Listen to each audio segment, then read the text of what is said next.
وما من دابة في الأرض إلا على الله رزقها ويعلم مستقرها ومستودعها كل في كتاب مبين মহান বলেন পৃথিবীতে যত প্রাণী রয়েছে সেই প্রাণীটা সর্বোৎকৃষ্ট প্রাণী মানুষ হোক না কেন, অপরদিকে সর্বনিকৃষ্ট প্রাণী উপরে হোক না কেন, গোটা পৃথিবীর সমস্ত প্রাণীদের রিজিকের দায়িত্ব আমি আল্লাহ নিজে গ্রহণ করেছি।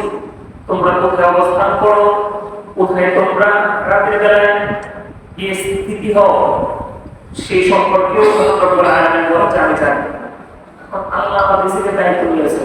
কাউকে আল্লাহ যাওয়ার কথা বললে, যদি বলে যে আমার দোকান যদি চলে বন্ধ থাকে তাহলে আমার ফ্যামিলি কি খাবে, আমার বাজারে যাওয়ার যদি চলে বন্ধ থাকে তাহলে আমার ফ্যামিলি কিন্তু চলবে, আমার পরিণতি যদি আমি আল্লাহ দিয়ে দিই তাহলে আমার ক্ষেত্রে আমার অবস্থা কি হবে। আল্লাহ বলছেন এটা দেখার দায়িত্ব আমি আল্লাহ, এটা তো তোমার আমি আল্লাহ দিই, এই দায়িত্ব আমি আল্লাহ তোমাকে দিয়ে দেয়। সারা জীবন তুমি দুনিয়া জমা করবে, কিন্তু এই কয়েকদিনের জন্য আল্লাহ চায় বাধা সৃষ্টি হয়ে যাবে। যদি অসুস্থ হয়ে গেলে তখন কি করবে? মহাসাস ভাবে তৃতীয় নাম্বার রাসূল সাল্লাল্লাহু আলাইহি ওয়াসাল্লাম বলেছেন ওয়াদুল মুসা, মানুষ জন্মসূত্রে এবং বৈবাহিক সম্পর্কের মাধ্যমে যে বন্ধনে আবদ্ধ হয় ওইটাকে বলা যায় আত্মীয়তার সম্পর্ক। আত্মীয়তার সম্পর্ক ঠিক রাখাকে, আত্মীয়তার সম্পর্ক বজায় রাখাকে ইসলামের সেলাই রাখতে বলে। আত্মীয়তার সম্পর্ক বিচ্ছিন্ন করাকে ইসলামের সেলাই রাখতে বলে। সেলাই রাখতে করা আত্মীয়তার সম্পর্ক বজায় রাখা, সুসম্পর্ক রাখা ইসলামে ওয়াজিব করা হয়েছে। অপরদিকে আত্মীয়তার সম্পর্ক জন্মের সূত্রে হোক অথবা বৈবাহিক সম্পর্কে হতে হোক ওইটাকে বিচ্ছিন্ন করে ফেলা ইসলামে হারাম করা হয়েছে। ইসলামে আত্মীয়দের সাথে ভালো ব্যবহার এবং সুসম্পর্ক রাখা খুবই গুরুত্ব দেওয়া হয়েছে। এক হাদিসে রাসূল সাল্লাল্লাহু আলাইহি ওয়াসাল্লাম বলেছেন লা ইয়াদখুলুল জান্নাত, ওই ব্যক্তি জান্নাতে প্রবেশ করতে পারবে না যে ব্যক্তি আত্মীয় স্বজনের সাথে সুসম্পর্ক না রাখে। হাদিসে বর্ণিত আছে এক গ্রাম সাহাবী রাসূলের কাছে আসেন, এসে বলেন হুজুর কোন জিনিস আমাকে জান্নাতের নিকটবর্তী করবে এবং জাহান্নাম থেকে দূরে সরিয়ে দেবে। রাসূল আমাকে প্রশ্ন শুনে খুবই খুশি হলেন, উত্তর দিলেন তাকুল্লাহ ওয়া লা তুশরিকু বিহি ওয়া তুকিমুস সালাতা ওয়া তুতিজ যাকাতা ওয়া তাসিলুর রাহিম। তুমি পাঁচটি কাজ করবে, পাঁচটি কাজ যদি তুমি করতে পারো তাহলে তুমি জান্নাতের নিকটবর্তী হয়ে যাবে এবং জাহান্নাম তোমার থেকে দূর বহু দূরে চলে যাবে। এক নাম্বার, শুধুমাত্র আল্লাহর ইবাদত করবে। আল্লাহ ছাড়া পৃথিবীর অন্য কারো ইবাদত করা যাবে না। আল্লাহ ছাড়া কোনো মাজারে গিয়ে সিজদা করা যাবে না।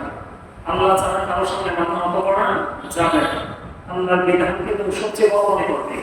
দ্বিতীয়ত ওয়ালা তুশরিকু বিহি, তার সাথে তুমি কাউকে শরীক করবে না। এটা অন্তরে অন্তঃস্থলে গেঁথে নিবে যে আল্লাহ সৃষ্টিকর্তা, আল্লাহ রিজিকদাতা, আমাদের জীবনদাতাকে, আমাদের হায়াতের মালিককে, আমাদের রিজিকের মালিককে, আমাদের মৌতের মালিককে, এই ব্যাখ্যা তোমার অন্তরের অন্তঃস্থলে বন্ধ করে দেবে। যেমন রব্বুল আলামিন 12তম পারা পৃষ্ঠা নম্বর 1 সূরা নূর লাইন নম্বর 1 রব্বুল আলামিন বলেছেন তুমি নামাজ প্রতিষ্ঠা করবে। চতুর্থ নম্বর ওয়াতুতিজ যাকাত, যাকাত দিবে। পঞ্চম নম্বর হাদিসে রাসূল যেটা বলেছেন ওয়া তাসিলুর রাহিম, তুমি আত্মীয়র সাথে সুসম্পর্ক বজায় রাখো। এখন অনেকের ক্ষেত্রে দেখা যায় প্রথম চারটা ঠিক আছে, আল্লাহর সাথে কাউকে শরীক করে না, আল্লাহর ইবাদত করে, নামাজ পড়ে, যাকাত দেয়, কিন্তু আত্মীয়ের খবর নাই। যাকাত দেওয়ার ক্ষেত্রে গরিব মিসকিনরা বাসার সামনে এসে সিরিয়াল ধরে লাইন করে, তাদের প্রত্যেককে সাহায্য দিতেছে, লগে দিতেছে, কিন্তু আমার চাচাতো ভাই বাড়িতে গরিব, তার ইফতার করার ব্যবস্থা নেই, তার কোনো খবর নেই। এটা করা যাবে না। এই আত্মীয়তার সম্পর্কে এত বেশি দাম। কেউ যদি দীর্ঘ হায়াত চায়, বিপুল সম্পদ চায়, এই দুইটা জিনিসের পৃথিবীর সবাই চায়, ওইটা জিনিস চাওয়ার কোনো নিষেধ না। দীর্ঘ হায়াত, বিপুল সম্পদ, এটা যদি আমার ভালো উদ্দেশ্য হয় তাহলে ওইটা হচ্ছে আল্লাহ রাব্বুল আলামিনের পক্ষ থেকে বিশেষ উপহার, আল্লাহর পক্ষ থেকে বিশেষ উপহার। এই দুইটা জিনিস যদি আমার খারাপ করতে চলে যায়, দীর্ঘ হায়াত যদি আমার পাপে ভরে যায়, আর বিপুল সম্পদ যদি আমার খারাপ রাস্তায় খরচ হয়, তাহলে ওই দুইটাই হবে আমার জীবনের সবচেয়ে বড় দুশ্মন, সবচেয়ে বড় শত্রু। এই দুইটাই হবে আমাকে জাহান্নামে টেনে নিয়ে যাওয়ার সবচেয়ে শক্তিশালী শিকড়। এই দুইটা ভালো জিনিস যদি কেউ চায়, দীর্ঘ হায়াত এবং বিপুল সম্পদ, তাহলে ওই ব্যক্তি যেন সেলফি করে, কেউ সকলের সাথে সুসম্পর্ক বজায় রাখে। রাসূল সাল্লাল্লাহু আলাইহি ওয়াসাল্লামের বিশিষ্ট সাহাবী, প্রসিদ্ধ ফকিহ সাহাবী হযরত আব্দুল্লাহ ইবনে আব্বাস রাদিয়াল্লাহু তাআলা কে বলা হলো যে হুজুর আপনি আমাদের জন্য দোয়া করেন। আব্দুল্লাহ ইবনে আব্বাস রাদিয়াল্লাহু তাআলা বলেন, আমি তোমাদের জন্য দোয়া করব, একটা শর্ত আছে, আমি যাদেরকে নিয়ে হাত তুলব ওদের মাঝে যেন কোনো আত্মীয়তার সম্পর্ক চিন্তাভাবনা যেন না থাকে। তার কারণ হলো আত্মীয়তার সম্পর্ক চিন্তাভাবনা যদি আমাদের মধ্যে থাকে, তাহলে তার তো কবুল হবেই না। সে আমাদের প্রতি উপস্থিত থাকার কারণে, আমাদের সাথে হাত তোলার কারণে আমাদের কারো দোয়াই মহান রব্বুল আলামিনের কাছে কবুল হবে না। উসমান রাদিয়াল্লাহু তাআলা বলেন, উনি একজন সাহাবী, রাসূল সাল্লাল্লাহু আলাইহি ওয়াসাল্লাম, উনি বলেন যে একদিন আমার কাছে আসছে হযরত আবু হুরায়রা রাদিয়াল্লাহু তাআলা। ওনাকে আমরা বললাম যে হুজুর আমাদের জন্য দোয়া করেন।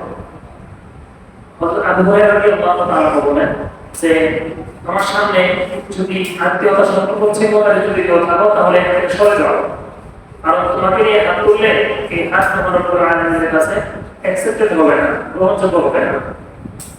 বলার পরে এক যুবক দৌড়ে চলে গেল তার কুকুর কাছে। এই যুবক তার ওই কুকুর কাছে গিয়েছিল যে কুকুর সাথে তার 2 বছর তার সম্পর্ক ছিল। কুকুর কাছে যাওয়ার পর এই কুকুরকে গিয়ে সালাম দিল।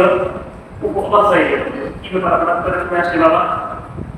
ওই যুবক বললো যে হযরত আবু হুরায়রা রাদিয়াল্লাহু তাআলা বলেছেন, এমন এমন বলছে। ওই যুবককে বললো তুমি আবার আবু হুরায়রার কাছে যাও, গিয়ে বলবো তিনি এমন কথা কেন বললেন।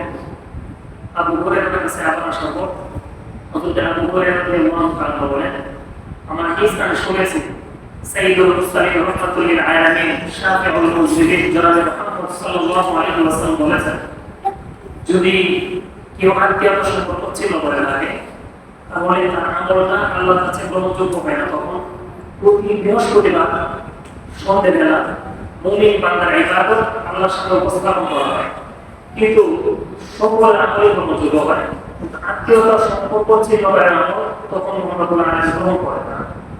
এই জন্য হযরত আবু হুরায়রা বলেছেন, যার আমলই আল্লাহর কাছে গ্রহণযোগ্য না, সে আল্লাহর কাছে দোয়া আর হাত তুলে তার কোনো লাভ নাই। এই আত্মীয়তার সম্পর্কে দাম অনেক বেশি। আত্মীয়তার সম্পর্ক মানুষ সৃষ্টির আগে সম্পর্কটা সৃষ্টি করে আল্লাহ তার সাথে রাখে। কিছুক্ষণ পর হঠাৎ করে দাঁড়িয়ে আল্লাহ আঁচলে ধরে দেয়। আল্লাহ আঁচল কেমন আমরা জানি না।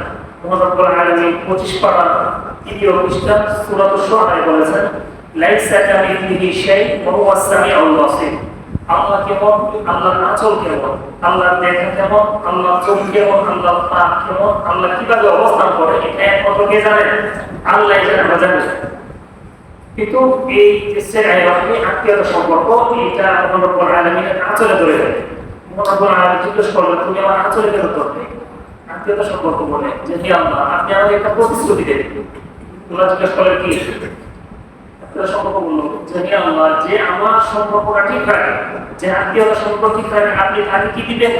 আর যে আত্মীয়তার সম্পর্ক কেটা করবে, আপনি তাকে কি শাস্তি দিবেন? এটা আমি শুনতে চাই। মহান রব্বুল আলামিন বলেন, তোমার সাথে যে সম্পর্ক রাখবে, আত্মীয়তার সম্পর্ক যে রাখবে, তার ঠিকানা হবে জান্নাত। আত্মীয়তার সম্পর্ক যে বিচ্ছিন্ন করবে, আমি আল্লাহর সাথে তার সম্পর্ক বিচ্ছিন্ন হয়ে যাবে। আত্মীয়তার সম্পর্ক ঠিক রাখার কথা আছে না? আত্মীয়তার সম্পর্ক আমরা ঠিক রাখবো।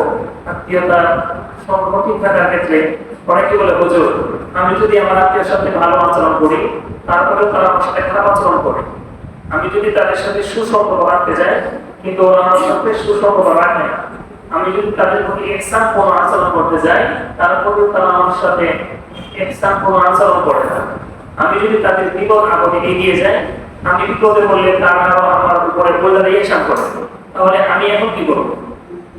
তখন এই যে একটা অবস্থা, এই অবস্থাটা কিন্তু শুধুমাত্র আমাদের সমাজে, গোটা পৃথিবীতে বর্তমান সময়ে আছে। এমন 1450 বছর আগে রাসূলের যুগেও ছিল। রাসূলের কাছে এসে এক সাহাবী অভিযোগ করলেন, হুজুর, আমি আমার আত্মীয়ের সাথে ভালো আচরণ করি, কিন্তু তারা তো আমার সাথে ভালো আচরণ করে না। এই জন্য আমি আমার নিজের উপরে এটা ফিক্সড করে নিয়েছি যে কেউ যদি আমার সাথে ভালো আচরণ করে তাহলে আমি তার সাথে ভালো আচরণ করবো, কারণ কোনো আত্মীয় যদি আমার সাথে খারাপ ব্যবহার করে তাহলে আমিও তাদের সাথে খারাপ আচরণ করবো। রাসূল সাল্লাল্লাহু আলাইহি ওয়াসাল্লাম মুস্কি হাসলেন। তিনি বললেন, লা তাকুলু ইন আহসানু আহসানা ওয়া ইন যালামু যালামনা, লা তাকুলু লিমিয়াত, তোমরা অনুকরণীয় হয়ে যাও না। তোমরা এমন বলো না আত্মীয় যদি আমার সাথে ভালো আচরণ করে তবেই আমি ভালো আচরণ করবো, সে যদি আমার উপর জুলুম করে তাহলে আমি জুলুমই করবো। বরং ইন আহসানু আহসানা ওয়া ইন যালামু, তারা যদি তোমার সাথে ভালো আচরণ করে তাহলে তুমি তো ভালো আচরণ করবে, তথাপি তারা যদি তোমার সাথে খারাপ আচরণ করে তারপরে তুমি তাদের সাথে ভালো আচরণ করবে। কারণ আত্মীয়তার সম্পর্ক বজায় রাখা ওই জিনিসকে বলে না যে ঈদের সময় আমার ফুফাতো আমাকে দাওয়াত দিবে, আমার বাড়ি থেকে আমি আমার ফুফুর বাড়িতে দাওয়াত নিয়ে যাবো। বরং আত্মীয়তার সম্পর্ক হচ্ছে এমন যে আত্মীয়তার সম্পর্ক বিচ্ছিন্ন করে দেয়, তার সাথে গিয়ে যদি আমি আত্মীয়তার সম্পর্ক বজায় রাখি তাহলে ওইটা হচ্ছে আত্মীয়তার সম্পর্ক বজায় রাখা। আর যদি তারা আমাকে দেয়, আমি দিই, আমার বিপদে তারা সাড়া দেয় আর আমি তাদের বিপদে সাড়া দিই, তাহলে তো সমান সমান হয়ে গেল। রাসূল বলেছেন, ছয়টা গুণ যারা অর্জন করতে পারে, 6টা গুণ, ওরা হচ্ছে খুলুকে আজিমের অন্তর্ভুক্ত। খুলুকে আজিম চরিত্র 3 প্রকারের হয়ে থাকে। তো হচ্ছে খুলুকে হাসান, খুলুকে কারীম, খুলুকে আজিম। খুলুকে হাসান হলো কেউ যদি আমাকে একটু আঘাত দেয় তাহলে ওই এই পরিমাণ আঘাত আমি তাকে দিয়ে দেওয়া, এর চেয়ে বেশি না দেওয়া। যেমন এই চরিত্র ছিল হযরত মুসা আলাইহিস সালাম, ওনাকে যদি কেউ একটু ধমক দিত তিনি ধমক দিয়ে দিতেন, ওনাকে কেউ আঘাত করলে উনি আঘাত দিতেন, ওইটা কিন্তু নিষেধ না। মহান রব্বুল আলামিন সূরা নাহলের 14 পারা পৃষ্ঠা নম্বর 20 মহান রব্বুল আলামিন বলেছেন, তোমার সাথে কেউ যদি খারাপ আচরণ করে, যে পরিমাণ করে, ওয়া ইন আকামতুম ফাআকিমু বিমিসলি মা উকিলতুম ওয়া ইন সাবারতুম লাহু খায়রুল লিস-সাবিরিন, তোমার কেউ যদি কষ্ট দেয় তো সেই পরিমাণ কষ্ট তুমি তাকে দিতে পারো, এটা তোমার জন্য জায়েজ। কিন্তু তুমি যদি ধৈর্য ধরো সেটাই তোমার জন্য বেটার, সেটা তোমার জন্য উত্তম। এই জন্য খুলুকে হাসান, কেউ যদি খারাপ আচরণ করে সাথে সাথে ওইটা করা এটা জায়েজ, কিন্তু ধৈর্যটা হচ্ছে উত্তম। দ্বিতীয় হচ্ছে খুলুকে কারীম, কেউ যদি একটু আমাকে আঘাত দেয়, আমাকে একটা থাপ্পড় দিয়ে দিল, থাপ্পড়ের পরিবর্তে আমি তাকে থাপ্পড় না দিয়ে আমি ধৈর্য ধারণ করলাম, ওইটা হচ্ছে খুলুকে কারীম। ওইটা খুলুকে হাসান থেকে আরো। আর খুলুকে আজিম যেটা, খুলুকে আজিমের অধিকারী পৃথিবীতে যারা আছে, ওরা সারাদিন রোজা রাখা, সারা রাত দাঁড়িয়ে নামাজ পড়া, সারা জীবন যদি এভাবে আমল করে যায় তার আমল নামায় যে পরিমাণ নেকি দেওয়া হবে, খুলুকে আজিমের অধিকারী যদি পৃথিবীতে কেউ হতে পারে তাহলে তার আমল নামায় তার চেয়ে আরো বেশি নেকি দেওয়া হবে। খুলুকে আজিমের অধিকারী হওয়ার আমাদের দরকার আছে না নাই? মুআজ্জাজ আজিম, খুলুকে আজিম এক চরিত্রের অন্যতম একটি বৈশিষ্ট্য হলো কেউ যদি আমাকে কষ্ট দেয় আমি তো ধৈর্য ধারণ করবোই, বরং ধৈর্য ধারণ করে ক্ষমা করে দিয়ে তার সাথে আরো ভালো, আমি তার সাথে আরো ভালো আচরণ করবো। যে আচরণটা ছিল সাইয়্যিদুল মুরসালিন রাহমাতুল লিল আলামিন জনাবে মুহাম্মদ সাল্লাল্লাহু আলাইহি ওয়াসাল্লামের আচরণ। মক্কাবাসী তাকে বুঝে না, মক্কাবাসী তাকে চিনে না। রাসূলুল্লাহ তাদেরকে মূর্তি পূজাকে দিনের দিকে দাওয়াত দিচ্ছেন, খেয়ে না খেয়ে তিনি তাদেরকে দাওয়াত দিচ্ছেন, সকাল দুপুর রাত্র তিনি তাদেরকে দাওয়াত দিচ্ছেন, কিন্তু তারা দাওয়াতের মর্ম বুঝে না। তিনি তাদেরকে দিনে দিয়ে আহ্বান করলেন যে তোমরা জাহান্নামে কিভাবে তোমরা অবস্থান করছো, একদিকে মারা যাবে, অপরদিকে তোমরা জাহান্নামে নিক্ষিপ্ত হবে, তোমরা আল্লাহর দিকে চলে আসো। তা না বুঝে রাসূলের সাথে যখন চরম পর্যায়ে জুলুম আর নির্যাতন কোন আচরণ করা শুরু করলো, রাসূলুল্লাহ 1 বছর 2 বছর 3 বছর 4 বছর এভাবে 13 বছর তিনি নির্যাতন সহ্য করলেন। অবশেষে মক্কাবাসীরা যখন তাকে একদম বেড়ে ফেলার সিদ্ধান্ত নিল, একদম কতল করে ফেলার সিদ্ধান্ত নিল, এমনকি আবু জাহেল ঘোষণা দিল যে মুহাম্মদের মাথা জীবিত অথবা মৃত এনে আমার সামনে উপস্থিত করতে পারো যদি কেউ, আমি তাকে 100 লাখ পুরস্কার দেব। এই ঘোষণা শোনার পর জিবরাইল আমিন রাসূলের দরবারে এসে উপস্থিত হয়ে গেলেন। রাতের বেলায় রাসূলকে এসে বললেন, হুজুর, মক্কার মুশরিকরা সিদ্ধান্ত নিয়েছে আপনার বাড়ি তারা পরিবেষ্টন করেছে। যুবকদের হাতে তরবারি নিয়ে প্রতি উত্তর থেকে যুবকরা এসে উপস্থিত হয়েছে এবং আপনার বাড়ি তারা ঘেরাও করেছে। সকালবেলা যখন আপনি ফজরের নামাজের জন্য যাবেন, তখন তাদের ইচ্ছা হলো যে তারা আপনাকে কতল করে দেবে। সুতরাং আপনি তাদেরকে ফাঁকি দিয়ে আপনি মদিনাতে চলে যান। মহান রব্বুল আলামিনের হুকুম চলে এসেছে। রাসূল আরবি ঘরের দরজা বললেন, ওনার বিছানায় শোয়ালেন, হযরত আলী শোয়াই তিনি বেরিয়ে পড়লেন, ঘরের দরজা খুলে তিনি দেখেন মক্কার মুশরিকরা তলোয়ার নিয়ে কয়েক কাতারে তারা রাসূলকে হত্যা করার জন্য দাঁড়িয়ে আছে। রাসূল সাল্লাল্লাহু আলাইহি ওয়াসাল্লাম শুধুমাত্র সূরা ইয়াসিনের একটি আয়াত তেলাওয়াত করলেন, এক মুষ্টি বালি নিলেন, নিয়ে তিনি এই আয়াতটা তেলাওয়াত করে তিনি বালিতে ফুৎকার করলেন। আয়াতটা ছিল সূরা ইয়াসিন 22 পারা পৃষ্ঠা নম্বর 19 লাইন নাম্বার 13-14। মহান রব্বুল আলামিন বলেন, وجعلنا من بين أيديهم سدا ومن خلفهم سدا فأغشيناهم فهم لا يبصرون। আমি তাদের সামনে পেছনে প্রাচীর নির্মাণ করে দিয়েছি। আমি তাদের চোখের উপর পর্দা ফেলে দিয়েছি, সুতরাং তারা কিচ্ছু দেখতে পেল না। আসলে আপনি বাড়িতে ফুৎকার দিলেন, তাদের দিকে নিক্ষেপ করে দিলেন। তাদের সকলের চোখে বালির কণাগুলো উড়িয়ে উড়িয়ে নিয়ে নিক্ষেপ করলোকে মহান রব্বুল আলামিন নিক্ষেপ করে দিলেন। আর তারা চোখ প্রস্তাব শুরু করলো। রাসূল তাদের ফাঁক দিয়ে বেরিয়ে গেলেন। তিনি বের হয়ে তিনি মদিনায় চলে গেলেন। এক পর্যায়ে মদিনায় তিনি 8 বছর অবস্থান করলেন। মদিনাবাসী তাকে সার্বিক দিক থেকে সাহায্য করেছে, থাকার ব্যবস্থা করেছে, খাবারের ব্যবস্থা করেছে। তাদের দিনের ক্ষেত্রে, তাদেরকে দাওয়াতের ক্ষেত্রে, গাছের ক্ষেত্রে রাসূলকে তারা সাহায্য করেছে। আর এই মদিনায় মাত্র 8 বছর অবস্থান করার পর রাসূল সাল্লাল্লাহু আলাইহি ওয়াসাল্লামের সাহাবায়ে কেরামের সংখ্যা হয়ে গেছে 15-16 হাজার। সেই 15-16 হাজার সাহাবায়ে কেরাম থেকে 10,000 সাহাবায়ে কেরামকে তিনি বাছাই করে, যুবকদেরকে বাছাই করে তিনি প্রশিক্ষণ দিয়ে তিনি আবার মক্কা থেকে তিনি রওনা দিলেন। মক্কা তিনি অবরোধ করলেন, মক্কা শহর তিনি অবরোধ করলেন। মক্কাবাসীকে তিনি বললেন, যারা নিজেদের ঘরে আশ্রয় নেবে তাদেরকে প্রত্যক্ত করা হবে না, তাদেরকে কোনো রকম কষ্ট দেওয়া হবে না। যারা আবু সুফিয়ানের বাড়িতে অবস্থান নেবে তাদেরকে কোনো কষ্ট দেওয়া হবে না। যারা বাইতুল্লাহ আশ্রয় নেবে তাদেরকে হত্যা করা হবে না। রাসূল সাল্লাল্লাহু আলাইহি ওয়াসাল্লাম আগে জানিয়ে দিলেন। আর মক্কাবাসী রাসূলের বিরুদ্ধে যুদ্ধ করবে এই সাহস তাদের ছিল না। তখন সবাই ঘরের দরজা লাগিয়ে বাড়িতে গিয়ে অবস্থান করলো। যেই মুহাম্মদ সাল্লাল্লাহু আলাইহি ওয়াসাল্লামকে মক্কাবাসী চরম নির্যাতন করেছে, চরম জুলুম করেছে, যার ভাষায় প্রকাশ করার মতো না।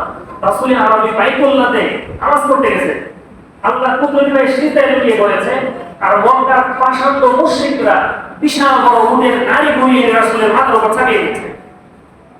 রাসূলুল্লাহ নামাজে দাঁড়িয়েছে, আবু জাহেল দূর থেকে দেখে বলে, মুহাম্মদকে হত্যা করার ভেরি অপরচুনিটি, বিশাল বড় সুযোগ। এখন সে নিল বিশাল বড় পাথর নিয়ে রাসূলের দিকে যাচ্ছে।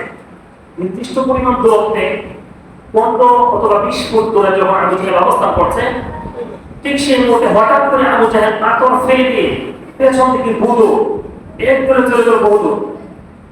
যারা দূর থেকে দেখছিল যে মুহাম্মদের হত্যার অবস্থাটা, হত্যার দৃশ্যটা আমরা একটু দেখি, যারা দেখার জন্য অপেক্ষা করছিল তারা সবাই হতবাক হয়ে গেল। আবু জাহেলকে জিজ্ঞেস করলো যে তুমি হঠাৎ করে এবং বিতর্কিত হয়ে কেন তুমি দৌড় দিলে? আবু জাহেল বলল, আমি যখন তাকে পাথর মেরে হত্যা করতে যাই, আমি দেখতে পাই বিশাল বড় বাঘ ধা করে আমার দিকে আসছে, যেন এক গ্রাস আমাকে গিয়ে ফেলবে। সুবহানাল্লাহ। রাসূলের সাহাবী, রাসূলের জীবনের থেকে তিনি তার সাহাবীকে বেশি ভালোবাসেন। এই যে দিনের দায়ী আমাদের মসজিদে আসছেন, ওনারা নিজেদের ব্যবসা থেকে আমাদেরকে বেশি ভালোবাসেন। আমাদের মসজিদে তো অনেকজন আসছেন, উনি বড় ব্যবসায়ী, আমি জানি। এরপর আমার কলেজের প্রফেসর, ওনার অনেক দায়িত্ব আছে, ওনার ব্যবসা ধরে, ওনার প্রফেসর, ওনার ক্লাস ফেলে রেখে উনি আমাদেরকে দাওয়াত দিয়ে, সমস্ত ক্লাস তিনি দূরে রেখে আমাদেরকে দাওয়াত দিয়ে তিনি জাহান্নাম থেকে বাঁচানোর জন্য আসছেন। কেন? তিনি তার নিজেকে যেমন ভালোবাসেন, আমাদেরকে যেমন ভালোবাসেন। আমি জাহান্নামের শাস্তি তো আমি সহ্য করতে পারবো না, তাহলে আমার ভাই কিভাবে সহ্য করবে? এই মৃত্যুর যন্ত্রণা আমি সহ্য করতে পারবো না, তাহলে আমার ভাইয়া কিভাবে সহ্য করবে? যেই কবরে আমার বাবা নাই, যেই কবরে আমার ভাই নাই, যেই কবরে আমার আত্মীয় স্বজন কেউ নাই, যেই কবরে আমার দুনিয়া উপার্জন করা 50 বছর সময় নিয়ে উপার্জন করা লক্ষ লক্ষ টাকার সম্পদের 1 টাকাও যেই কবরে আমার নাই, যেই কবর সাপ বিচ্ছুর গর্ত, যেই কবর জাহান্নামের গর্ত, যেই গর্তটা হচ্ছে জাহান্নামের ভয়ঙ্কর বৃদ্ধ সাপ বিচ্ছুদের বাসাবাড়ি, সেই কবরের যন্ত্রণার শাস্তি আমাকে কিভাবে সহ্য করবে? যে গুণের কথা মহান রব্বুল আলামিন 11তম পারা 6 নম্বর 6 বলেছেন, লাকাদ জাআকুম রাসূলুম মিন আনফুসিকুম আজিজুন আলাইহি মা আনিতুম হারিসুন আলাইকুম বিল মুমিনিনা রাউফুর রহিম। তোমাদের কাছে এমন রাসূল আমি প্রেরণ করেছি যে নবী তার নিজেদের থেকে তোমাদেরকে বেশি ভালোবাসেন। নিজে যদি তিনি একটা আঘাত পান তাহলে যেমন কষ্ট লাগে, তোমরা যদি আঘাত পাও তাহলে নিজে আঘাত পাওয়ার চেয়ে তিনি বেশি কষ্ট পান। এমন একজন রাসূলের চোখের সামনে যখন হযরতে সুমাইয়া রাদিয়াল্লাহু তাআলা আনহাকে আবু জাহেল তার লজ্জাস্থানে বর্ষা মেরে হত্যা করে দিল, অনেক সাহাবীকে তারা চরম পর্যায়ে জুলুম নির্যাতন করেছে, যে মুহাম্মদ সাল্লাল্লাহু আলাইহি ওয়াসাল্লাম চোখের সামনে তিনি আজকে মক্কা এসে উপস্থিত। এমনকি বিড়ালের মতো না, বিজয়ী বেশে বীরের বেশে তিনি মক্কায় এসে উপস্থিত হয়েছেন। একজন রাসূল, একজন দ্বীনের দায়ী, ওনার ব্যবসা থেকে যদি আমাদেরকে বেশি ভালোবাসেন, দ্বীনের একজন দায়ী তার পরিবার পরিজন আত্মীয় স্বজন তিনি যদি আমাদেরকে বেশি ভালোবাসতে পারেন, তাহলে দয়ার নবী মায়ার নবী যিনি এখনো কবরে শুয়ে শুয়ে ইয়া উম্মতি ইয়া উম্মতি ইয়া উম্মতি ইয়া উম্মতি বলতেছেন, আপনি বলেছেন প্রত্যেকটা নবীকে একটি বিশেষ দোয়ার সুযোগ দেওয়া হয়েছিল, সমস্ত নবীরাই এই দোয়াটা করে ফেলেছেন, কিন্তু একমাত্র আমি নবী এই দোয়াটা আমি আমার কাছে সেভ করে রেখে দিয়েছি, আমার কাছে স্টকে রেখে দিয়েছি। এই দোয়াটা আমি হাসরের ময়দানে যাওয়ার পর আমার গুনাহগার উম্মতদের জন্য আমি করব, আর মুহাম্মদ রব্বুল আলামিন সেই দোয়াটা কবুল করে আমার গুনাহগার উম্মতদেরকে আমার সুপারিশে মাফ করে করে করে করে কোটি কোটি উম্মতকে সুপারিশ করে আমি একসাথে জান্নাতে নিয়ে যাব। সুবহানাল্লাহ। সেই রাহমাতুল লিল আলামিন দয়ার নবী ওনার উম্মতদেরকে অত্যাচারে জর্জরিত করে মক্কা ছেড়ে হাবশা, ইয়েমেন বিভিন্ন দেশে যেতে যারা বাধ্য করেছিল মক্কার মুশরিকরা, যে মুশরিকরা রাসূলকে হত্যা করার ষড়যন্ত্র আনে, সেই মুশরিকরা রাসূল সাল্লাল্লাহু আলাইহি ওয়াসাল্লামের সামনে বাইতুল্লাহতে যখন তিনি বাইতুল্লাহতে নামাজ পড়তে গেলেন, বাইতুল্লাহ বিজয় করে যখন তিনি বাইতুল্লাহতে প্রবেশ করলেন, বাইতুল্লাহতে প্রবেশ করে থেকে 360টা মূর্তি দাঁড়ায় আছে, অনেক মূর্তি হচ্ছে উলঙ্গ, নাউযুবিল্লাহ, সবগুলা মূর্তি তিনি ভাঙলেন, বাইতুল্লাহকে পরিষ্কার করলেন, সবাইকে ঘোষণা করলেন সবাই বাইতুল্লাহ চত্বরে কাবা চত্বরে এসে উপস্থিত হও।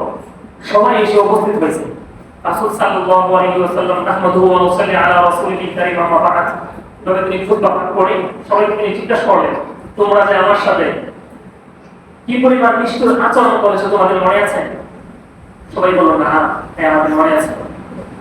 তোমরা যে আমাকে মক্কা ছেড়ে চলে যেতে বাধ্য করেছিলে, গোটা পৃথিবীর সর্বশ্রেষ্ঠ নগরী মক্কা নগরী আল্লাহর ঘর বাইতুল্লাহকে ছেড়ে চলে যেতে আমাকে বাধ্য করেছিলে, মনে আছে? মনে আছে। আবু জাহেলের সাথে সঙ্গ দিয়ে সুমাইয়াকে তোমরা হত্যা করেছিলে, দিবালোকে বর্ষা মেরে, তোমাদের মনে আছে? আছে। আমার 80 জন সাহাবায়ে কেরামকে মক্কা ছেড়ে হাবশায় হিজরত করতে তোমরা বাধ্য করেছিলে, মনে আছে? মনে আছে। আবু বকর সিদ্দিক রাদিয়াল্লাহু তাআলা আনহুর মতো প্রতিষ্ঠিত ব্যবসায়ী বিজনেসম্যান বর্তমান সময়ে জামানায় তার ব্যবসার পণ্য আমরা যদি টাকায় কনভার্ট করি তাহলে প্রায় 16-17 কোটি টাকা হয়ে যায়। 16-17 কোটি টাকার মতো অর্থ সম্পদের মালিক একজন ধনকুবের, যার টাকা মক্কার এমন কোনো মানুষ নাই যে মানুষ সিদ্দিক আকবরের টাকা তার পেটে যায় না। এমন একজন দানবীয় মানুষকে তোমরা মক্কা ছেড়ে যেতে বাধ্য করেছে, মনে আছে তোমাদের? সবাই বলল মনে আছে। আসলে জিজ্ঞেস করলেন তাহলে এই সব কিছুর বিপরীতে তোমরা এখন আমার কাছে কেমন আচরণে আশা করো? স্বাভাবিক যদি কেউ হলো তাহলে তো সমানে পর্দা উড়িয়ে দিত, তাই না? সমানে মাথা ফেলে দিত। আসলে জিজ্ঞেস করলেন যে তোমরা আমার কাছে কেমন আচরণে আশা করো?